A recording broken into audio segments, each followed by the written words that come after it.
Friends, मैं आपका mentor A K. Singh और आज फिर से हम तैयारी करेंगे यानी कि केवीएस लाइब्रेरी की हम तैयारी कर रहे हैं। और आज आपका यूनिट का लास्ट पार्ट है, यानी कि आज है जो लास्ट पार्ट बचा हुआ है, 4th यूनिट का लास्ट पार्ट जो बचा हुआ है। चलिए 9वां पार्ट देखते हैं। आज है मैनेजमेंट।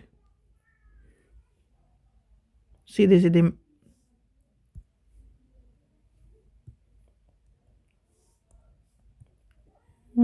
MENAGEMENT मैनेजमेंट चेंज, ये आज आपका पार्ट है। तो भाई अभी तक हम मैनेजमेंट को जोड़ते आए हैं, संभालते हुए आए हैं और कहीं ना कहीं मैनेजमेंट की सारे कार्य को पढ़ते आए हैं, प्लानिंग करते हुए आए हैं।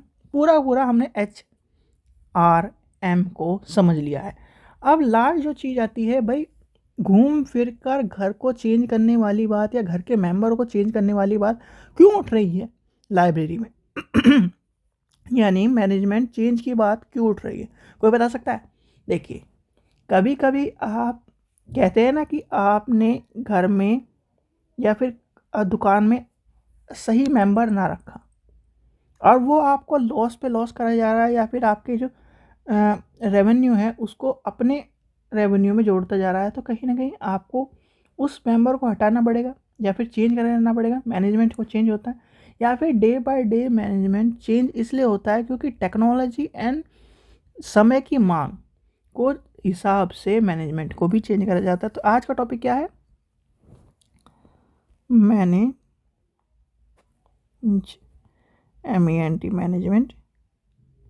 चेंज। इसका हमें कॉन्सेप्ट पढ़ना है, डेफिनेशन पढ़नी है और सब चीज़ पढ़नी है। तो सबसे पहले बहुत ही आसान टॉपिक है, सीधे सीधे, कोई बकवास की बात नहीं है। पहली बात तो ये आता ही नहीं है, ठीक है। और आता कहाँ है? आता है आपके इंटरव्यू में। इस तरह के क्वेश्चन जब पूछे जाते हैं कि आप मैनेजमेंट चेंज की बात कर रहे हो, तो मैनेजमेंट चेंज में आपको क्या करना चाहिए? देखिए, मैनेजमेंट चेंज उसे कहते हैं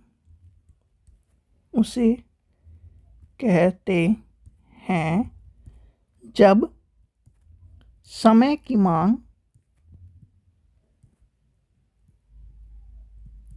मांग तथा व्यक्ति या मैनेजमेंट में जो भी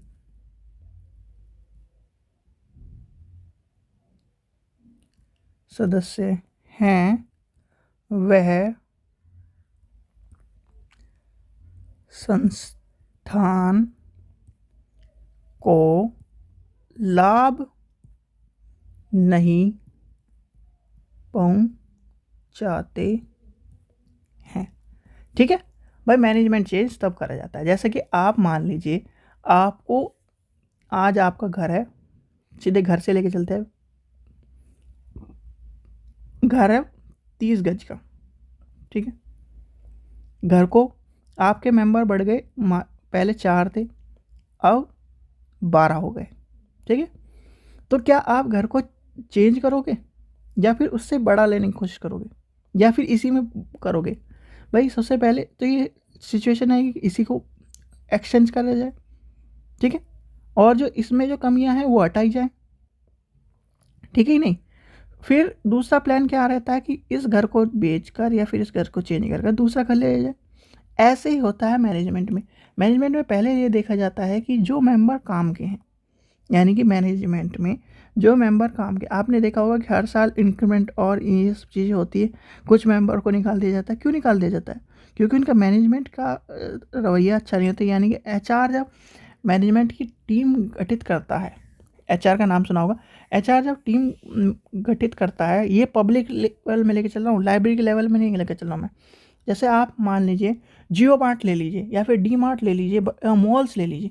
जब HR की ज्वाइनिंग मतलब HR ज्वाइनिंग कराता है, HR को 1 साल देखता है कि अच्छा लग रहा है, हाँ अच्छी बात है, तो वो नेक्स्ट ईयर भी उसे को अपॉइंट कर देता है कि हाँ ये चलता रहेगा, सही आदमी है, काम सही कर रहा है, ये हमें लाभ पहुँचा रहा है, ठीक है। अब कोई इस तरह का व्यक्ति है जो काम कर रहा है, वहाँ पर पीता है, मतलब ड्रिंक भी करता है और पैसों का घपला वपला भी करता है। तो इस तरह के व्यक्ति को क्या मैनेजमेंट रखेगा? नहीं रखेगा, इसलिए मैनेजमेंट चेंज की बात आती है। चलिए अब आते हैं मेथड्स एंड टूल, यानी कि मेथड्स और टूल्स। अब मेथड क्या है इसके चेंज करने की?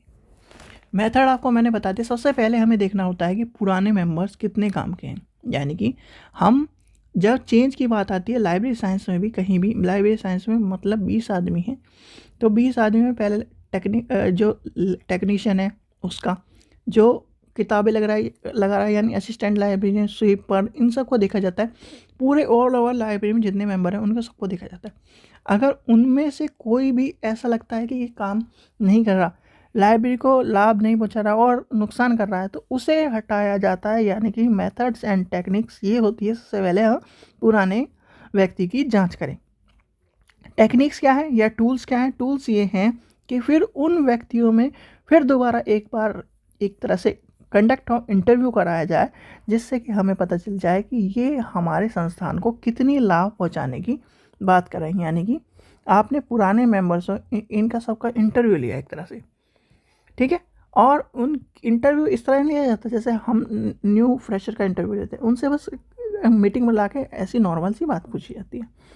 तो उनसे पता चल जाता है कि आपका जो मेंबर है वो संस्थान को कितनी हानि या फिर लाभ पहुंचाने की कोशिश कर रहा है।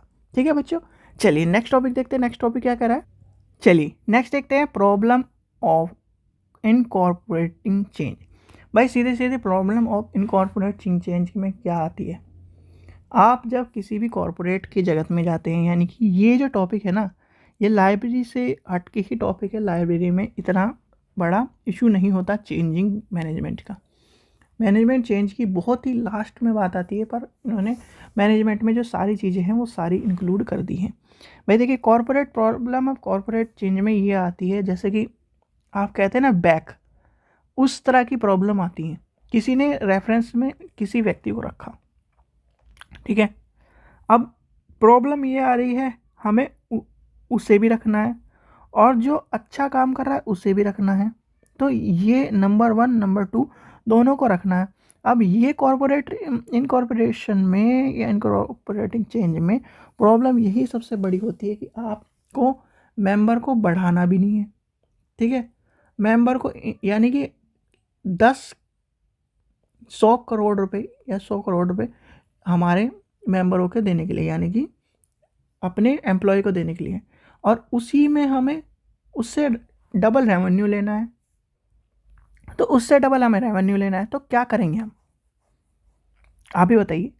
यानी कि एक एम्प्लॉय का निश्चित वेतन है, निश्चित ही कार्य है, और उसे कंपनी को जगत में यानी कंपनी जगत में एक तरह से ये कहा जाता है, जो हमें लाभ पहुंचाएगा हम उसे लाभ पहुंचाएंगे, यही होता है। फिर उसके बाद चेंज करने वाली बात आती है। तो चेंज करने में जब कंपनी देखती है कि ये हमें प्रॉफिट पहुंचा रहा है, आप प्राइवेट सेक्शन में यानी प्राइवेट में कहीं भी जॉब कर लीजिए, अगर आप कंपनी को 1 की जगह 3 रुपये बना के दे रहे हो, यानी 1 रुपये से 3 रुपये बना के दे रहे हो, तो आपको कभी भी वो निकालेगा नहीं। अगर आप 1 रुपये से 1 रुपये ही बना के दे रहे हो, तो वो चेंज करने की बात सोच लेगा। ये होता है। आप भी इतने मतलब कि आप इतने पढ़े लिखे हो और आपने भी प्राइवेट में घूम चुके हैं। तो यही है प्रॉब्लम ऑफ कॉर्पोरेट चेंज यानी इनकॉर्पोरेटिंग चेंज की बात आई। चलिए लास्ट टॉपिक पढ़ते हैं। लास्ट टॉपिक है, क्योंकि घिसा पिटे टॉपिक है, और अगर आप देखोगे ना इंटरनेट पे तो ये टॉपिक मिलेगी भी नहीं। चलिए लास्ट है टेक्निक्स ऑफ मैनेजमेंट चेंज। भाई टेक्निक्स क्या है? टेक्निक्स या कुछ भी मान लीजिए, टेक्निक्स होती हैं। सबसे पहले वही बताया मैंने, पुराने व्यक्तियों को देखना, ठीक है। पहले आता है पुराने व्यक्तियों को देखना, यानी कि पुराने व्यक्तियों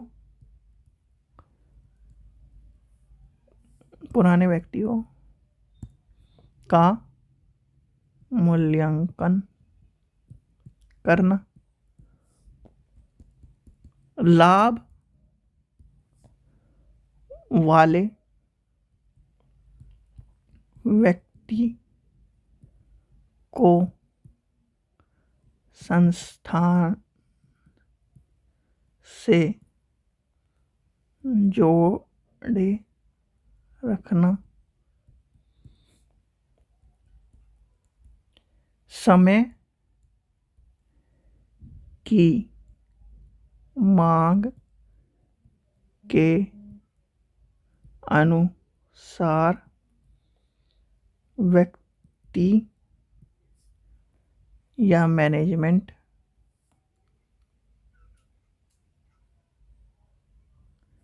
को रखना।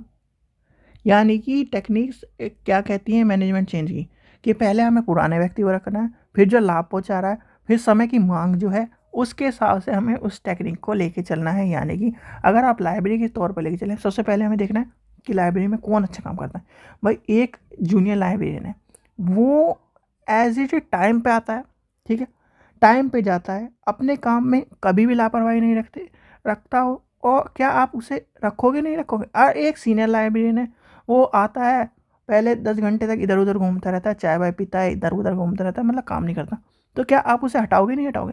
यही होती है टेक्निक्स ऑफ चेंजिंग। मतलब सीधे सीधे बात यह है, हमें मूल्यांकन करना है, मूल्यांकन करने के बाद हमें चीज़ों को देखना है कि कौन सही पढ़ा कर रहा है और कौन सही नहीं कर रहा है। उसी मैनेजमेंट की कमेटी का यानी मैनेजमेंट करके ही हम एम्प्लॉय को चेंज करते हैं, यानी टेक्निक्स ऑफ चेंजिंग में यही आएगा।